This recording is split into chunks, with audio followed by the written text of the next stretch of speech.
Soal selanjutnya, sebuah gelombang transversal mempunyai fungsi gelombang Y sama dengan 5 sin 20pi dalam kurung T per 0,02 kurang X per 20. Dengan X dan Y dalam SI, maka 1. Amplitudo gelombang adalah 5 meter.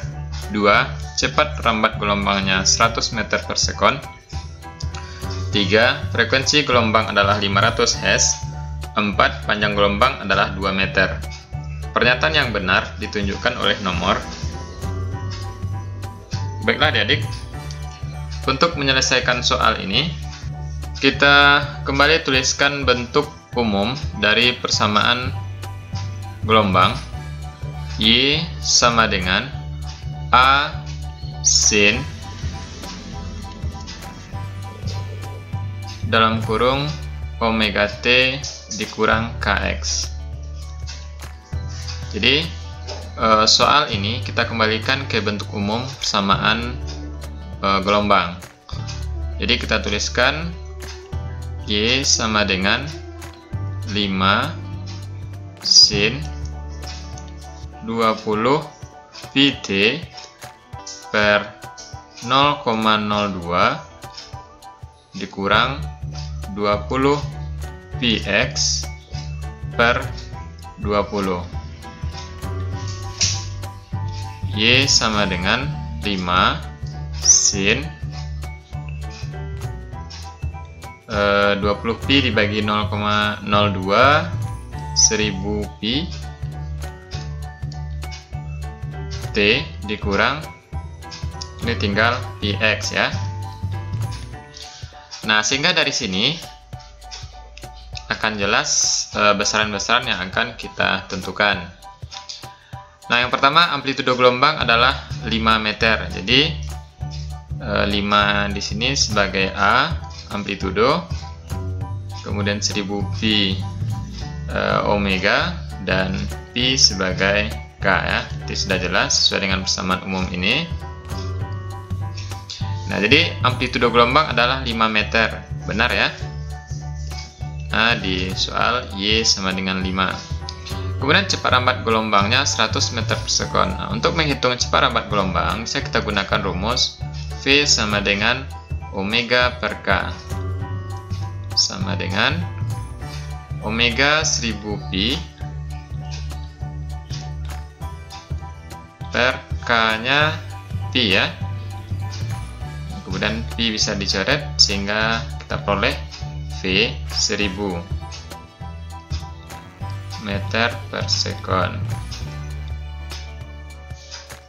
Nah, di sini 100 berarti nomor 2 salah ya.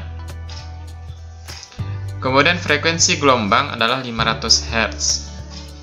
Nah, frekuensi kita hitung dengan rumus F sama dengan omega per 2pi.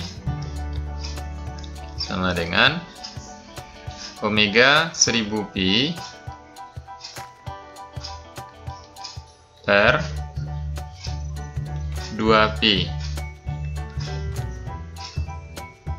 Pi bisa dicoret, kemudian 1000 dibagi 2 sama dengan 500.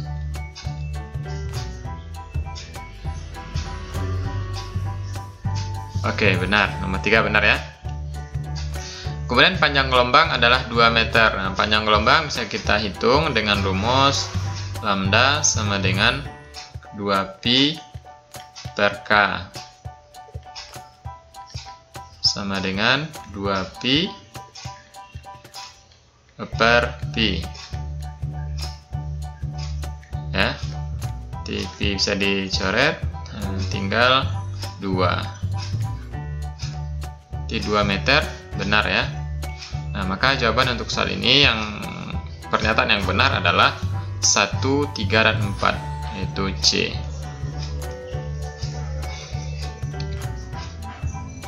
Soal selanjutnya, perpaduan antara gelombang datang dan gelombang pantul yang memiliki amplitudo dan frekuensi yang sama tetapi arah berlawanan akan menghasilkan gelombang A. Gelombang mekanik, B. Gelombang stasioner, C. Gelombang elektromagnetik, D. Gelombang berjalan, E. Gelombang longitudinal.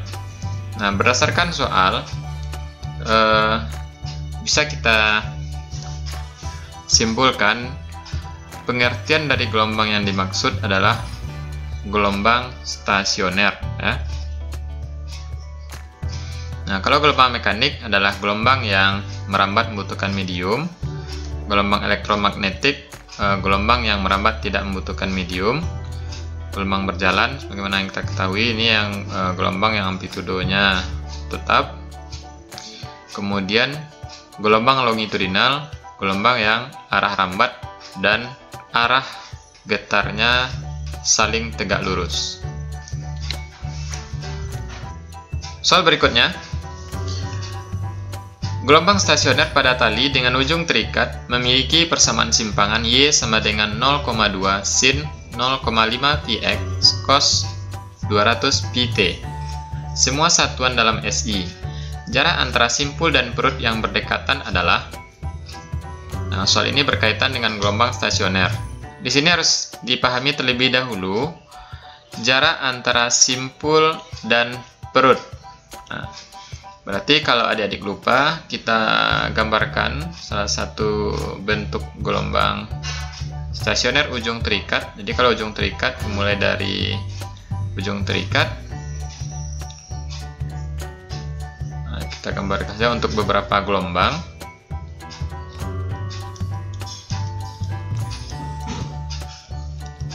Nah, jadi pada gelombang stasioner ini dinamakan perut, dinamakan simpul.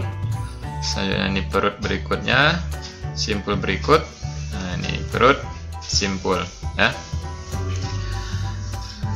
Kalau kita beri urutan, ini simpul pertama, simpul kedua, simpul ketiga, simpul keempat, dan seterusnya.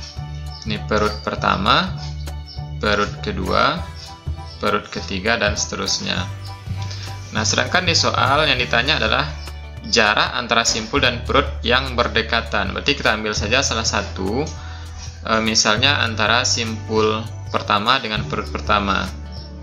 Nah, berarti jarak ini berapa? Nah, kita lihat definisi dari panjang gelombang. Berarti kalau satu bukit dan satu lembah itu satu gelombang, berarti ini jarak antara simpul dan perut adalah 1/4 lambda, ya. Nah, berarti kita harus menentukan berapa nilai 1/4 lambda. Sebelumnya tentu harus kita tentukan dulu lambda. Nah, sebagaimana yang sudah kita ketahui bahwa lambda kita peroleh dari rumus 2pi per k. Nah, sekarang k-nya di mana? Nah, kita lihat dari rumus persamaan umum gelombang stasioner. Pada ujung terikat, persamaan umumnya adalah Y sama dengan 2A sin kx cos omega t. Jadi 0,2 ini sebagai 2A, kemudian 0,5pi sebagai K, dan 200pi sebagai omega. Nah, sehingga bisa kita lanjutkan menghitung lambda sama dengan 2pi per K 0,5pi.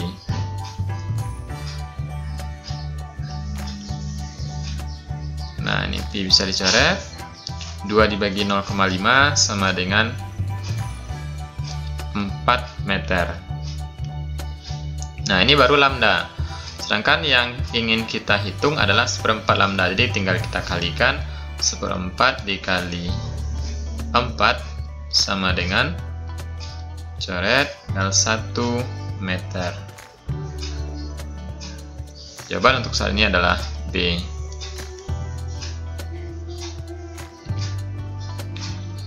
Soal selanjutnya, berikut ini adalah sifat-sifat gelombang secara umum. 1. Bisa dipantulkan. 2. Bisa dibiaskan.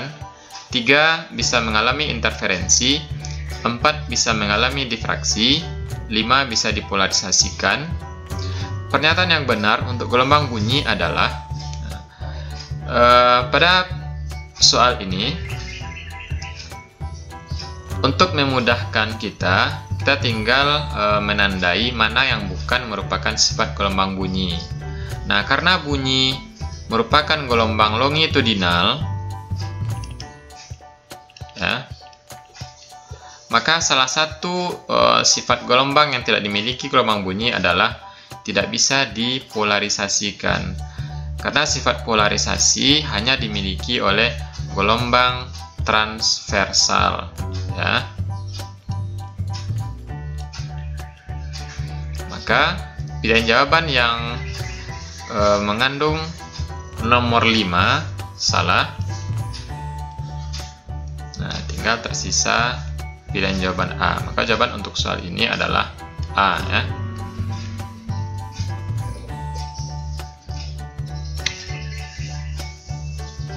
Soal selanjutnya, pada malam hari bunyi petir terdengar lebih keras daripada siang hari. Peristiwa ini adalah salah satu gejala gelombang bunyi yang disebut A. Interferensi bunyi, B. Pemantulan bunyi, C. Pembiasan bunyi, D. Pelayangan bunyi, E. Pelenturan bunyi. Nah, bagi adik-adik yang sudah membaca, pasti sudah tahu jawabannya. Jawaban pada soal ini adalah pembiasan bunyi. Nah, kenapa pembiasan bunyi? Di mana pada siang hari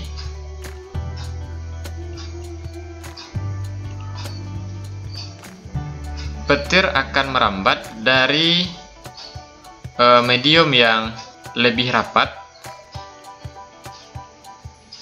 ke medium yang kurang rapat, atau bisa kita sebut renggang, ya. Nah, sedangkan pada malam hari, nah, suara petir akan merambat sebaliknya dari medium yang renggang ke medium udara yang lebih rapat. Nah, sehingga pada siang hari, dari medium yang lebih rapat ke medium yang kurang rapat, bunyi akan dibiaskan menjauhi garis normal, ya. Sedangkan pada malam hari, dari medium yang renggang ke medium yang lebih rapat akan dibiaskan mendekati garis normal, sebagaimana yang sudah kita pelajari pada hukum pembiasan. Sehingga pada malam hari bunyi petir akan terdengar lebih keras daripada siang hari.